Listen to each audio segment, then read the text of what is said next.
నేను ఎప్పుడో కాలేజ్ డేస్లో ఉన్నప్పుడు నేర్చుకున్నాను అనమాట శారీ కుచ్చెళ్ళు. అది ఇప్పుడు ఉపయోగం పడుతుంది. 200 కోసం ఇంతగా కష్టపడాలా అనిపిస్తుంది ఒక్కొక్కసారి. కానీ కష్టపడాలి, మన కోసం మన పిల్లల కోసం కష్టపడాలి. మనం ఒకప్పుడు కాలేజ్ డేస్లో ఉన్నప్పుడు పాకెట్ మనీ అని ఇచ్చేవాళ్ళు కదా, అదే పాకెట్ మనీని ఎత్తిపెట్టుకుంటే నేనైతే లక్షాధిపతిని అయిపోదునో ఏమో అనిపిస్తుంది. ఎందుకంటే మా అమ్మ అలా ఇచ్చేది, నేను అలాగే పొదుపు చేసేదాన్ని. రోజుకి 50 రూపాయలు ఇస్తే 20 రూపీస్ వాడుకుంటా అంటే ఇంకా 30 రూపీస్ అలాగే ఎత్తి పెట్టుకుంటా అనమాట. అట్లా ఒక్కొక్కసారి నాతో 1000 రూపాయలు, 500 అలా ఉండేది. ఇప్పుడు చూస్తే 200 కోసం నేను శారీ కుచ్చెళ్ళు వేస్తున్నాను అనమాట. అంటే సిచ్యువేషన్ అలాంటిది.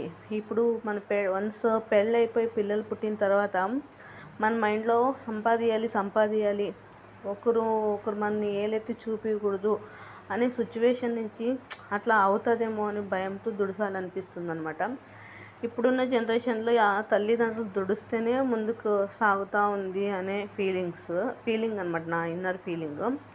అందుకనే నేను ఏది వేస్ట్ చేయకపోయినట్లా సరే 250 చెప్తే 200కే ఇప్పించుకుంటాను అనమాట. అలా ఉంది. ప్రతి ఒక్కరూ అలాగే ఆలోచిస్తారు అనుకుంటున్నాను. ఎప్పటికైనా కానీ అంటే పిల్లల కోసమే కదా మనం కష్టపడేది అని నా ఫీలింగ్ అనమాట. అలా ఉంది. నచ్చితే లైక్ చేయండి, షేర్ చేయండి, సబ్స్క్రైబ్ చేయండి ప్లీజ్. ఒక లైక్ వేసుకోండి. ఇది వచ్చేసి ఇంకా ఎనుస్తూ ఉన్నాను అనమాట. 150 ఏమో వేసాను దారాలు. నచ్చితే లైక్, షేర్,